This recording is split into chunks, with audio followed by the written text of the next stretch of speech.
Welcome back to Let's Talk About It. And as part of our cybersecurity awareness series, today we're talking about Microsoft 365 compliance and backup. Take it away, James. What is Microsoft 365 compliance all about? Do we need it? Why is it existing? Why does it matter? Why are we talking about this today? Does anybody care? This is actually a pretty big topic that a lot of people are not addressing, and we feel it's Yes. important that they should. And of course, a lot of MSPs are not talking about this either, and again, they should be. We're letting the cat out of the bag. Right? We're pulling back the curtain and showing them all the secrets so that we're going to be a black sheep of the IT world, But no, what's the main thing to understand is that Microsoft creates this infrastructure for you to manage your office automation. So they give you the software, they give you the cloud servers, they give you all these things. The infrastructure is there. They guarantee the 99.99% uptime stuff that a data center would as well. But they don't take responsibility for protecting your data, for securing it, for doing any of that stuff. So how you use it every day. Right. So we're creating this environment that you can use, no problem. You're going to pay us a monthly fee per person per month, but how you secure it, how you protect it, how you back it up, all these things that you want to do with it, how you connect it to other software, is that secure? All these things, they wash their hands of that. They don't care about that stuff. They will provide, the SharePoint, the OneDrive, the mailbox, all the stuff that you're using. They'll provide up to 30 days if you can get that back. You made a screw up, you deleted something by accident, you can deal with that. Anything past that, you're on your own. Like, they're just washing their hands. So I think a lot of people think it is backed up, right, and it is not by default. Let's be honest. They're probably not going anywhere anytime soon. Neither is Google. Neither is Apple. No. They're here for the long haul, probably. But we can't expect that they're going to protect our stuff. They're just not going to do that. And it's not backed up. Just because it's on a cloud server doesn't mean it's protected. It might be protected for a short period of time that they will have given you access to, simply because to make the product work well, we want it to be able to be accessible. But all the other components of protecting it and securing it, we're responsible for. So how do I know if I'm using whatever Word, I'm using OneDrive? How do I know if I'm using it correctly, and how do I know if I'm compliant, and compliant to what? Yeah, these are all great questions. So, and this is what people are asking, and this is why this has come about and why we're talking about it today, is that, if you're going to get some cyber insurance, let's say, there's going to be some security measures you need to put in place to be able to get that insurance. And a lot of these things are not obligatory yet, but they're going to be soon. So we'd like to be proactive, as we usually are, with all of these products, and we try to implement stuff before you're forced to do it. So What if I'm really careful how I use them? that's what everybody says. And again, we'll bring it back to the code 8. 8 inches from the keyboard is sometimes the issue. No offense. But the general gist is that it's a really daunting task to be digging around in the MS365 tenant, which is the realm of what they're supplying to you with their product. Digging around in there, trying to secure stuff, trying to find out best practices, all these things. There are articles. It's complex, right? There's a lot there. There are articles on the web. We can read about it. We can do all these things. But there are companies now that provide a software that will actually go and connect into the tenant for you. And they know all the best practices. They have templates all set up, and they will scan the environment, and they'll tell you with a fancy report, these are the things that we see as lacking. So this could be passwords that are not, tough, or that are not difficult. This could be passwords not set at all. Believe it or not, still exists. I mean, you still got to log into your tenant, but two-factor authentication, that's not active, or it's active for a few people, not all. It's not active for the admin, but it's, so there's a lot of different things. What is that two-factor authentication? Yes, another acronym. So two-factor authentication is the process by which you're going to log into whatever portal it is. It's, in this particular case, we're talking about 365.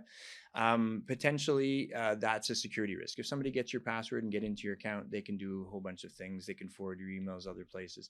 There's things they can do. They become you. Right? They literally could be.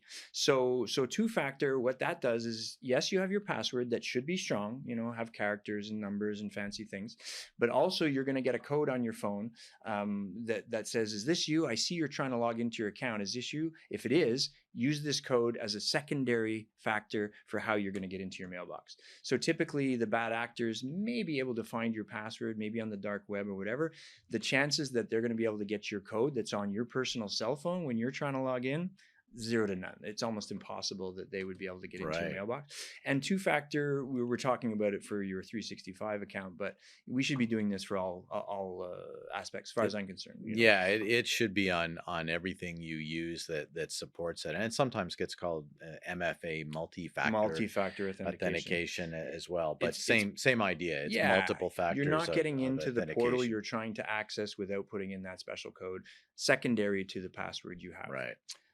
So all of these things get audited. We'll do this posture audit, we call it. So it's, where do you stand now? What's happening? What's missing? What could be done better? And then after we remediate, that's part of the process. Obviously, us as the MSP are going to go now and fix all these things we noticed. Then after that, you want to kind of be monitoring what's happening, because all of this stuff, none of this stuff is one and done, right? We've said this before. Right. You got to be monitoring all this stuff. You got to be checking. Things are changing all the time.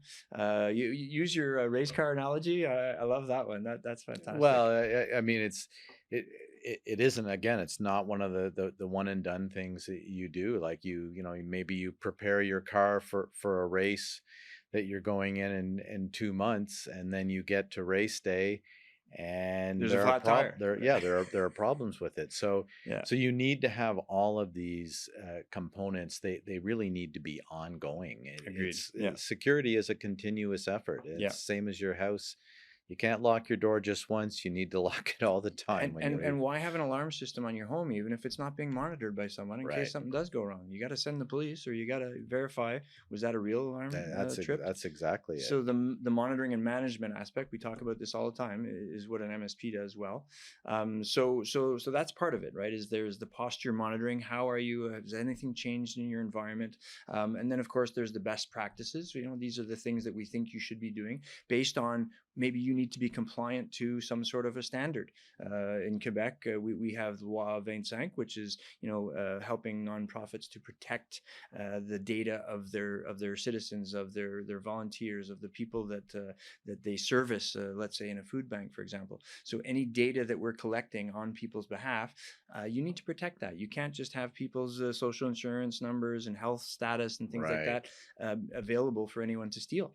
You need to be able to protect that. And what about like a big part of that, I think, is being able to validate that and not just say, well, we're very careful. Yeah, because you mentioned that before. Everybody's very careful, but let's prove it. Let's see a report that's going to show that you've done these things and that you are protected.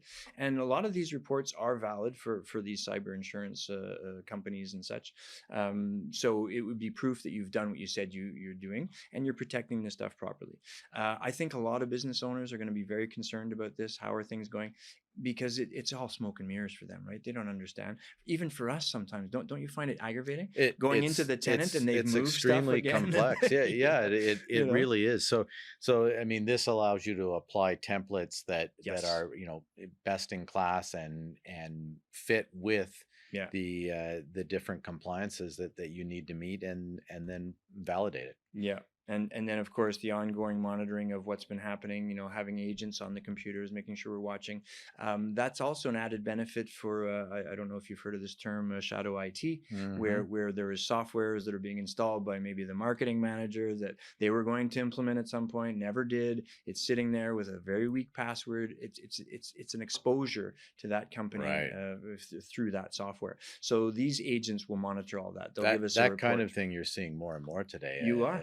As well. So. You are. I mean, I've even heard stories of people getting in through the web interfaces of the printers, because nobody ever puts a password on that. You can log into that printer and potentially get access to some things on the network. So these are all the things that a 365 compliance audit would show and allow us to remediate and allow us to show the boss, look, these are things we need to do. They're important to be done for these various and your reasons. insurance company as well. If you need to prove compliance to going to love that. Yeah. you're Yeah. able to through And proper this is reporting. what we keep saying all the time, is that if you're working with us, potentially a lot of these check boxes are going to already be done, but still there's software that's going to go and look. The pen testing we talked about last session, there's things that we can do to prove even further that you are Right. completely secure, and it's needed. And not just proving it, but you have taken the appropriate steps Yeah, to there's reporting that'll show you, to do what's that. going on. Maybe you might want to talk about as well the SaaS backup, the software as a service backup. Yeah, Uh, that's another important part of it. I think a lot of people feel that they're backed up with Microsoft 365, and you're not. But by default, you have 30 days of retention, meaning if you delete something in your mailbox, it still sits for 30 days before it disappears permanently. But with SaaS backup, you go back to a year, or there's also Unlimited, I think. plans Yeah. that are unlimited. That's right, that go back further. So usually what happens when you find out somebody's deleted an It's important months document, later. it's can be months later, and then you're able to pull that back up. And the Yeah. same with email, you're able to Yeah. pull that back up. We've seen that happen a number of times with clients where it's gotten deleted, and it's an important piece of email, maybe to prove something for a court case or something, and we're able to To restore get it it and get back. it back for them. So the two things I think that are important to underline with that is that we're literally taking that mailbox, the contents of the OneDrive, the SharePoint shares, we're taking all that and we're moving it somewhere else. We're taking it off Microsoft servers, putting it on another cloud server somewhere else, protecting it, making sure it's available. It's a small cost per desk per month, It's per very small license per cost. month, let's say, and it protects everything. We're sure that we're fine. One of the examples that we use a lot is you have an intern student over the summer that's working for July till September, and only in November, when you're looking for all that Christmas package stuff, do you realize that they've just wiped out this whole folder of stuff that you totally needed. Man, you always pick on the interns. But you don't find out about that stuff until later, because they've been doing their work Yeah, throughout you the always summer. find out when it's too late. So this is a perfect example of being able to get that back. The mailbox that they were using, usually it's a temporary one, everything that was included in that work they did over the summer would be protected. We don't think backup enough with the cloud, because that's still, just when you had a server in your office, you backed it up. It's the same thing in the cloud. You need to do the exact same thing, so that you don't lose that data. Agreed. Well, I think that'll cover it for today. Thanks for tuning in and watching our show. And please make sure to post your comments and questions below, and hit that subscribe button. And we will see you next time. Bye.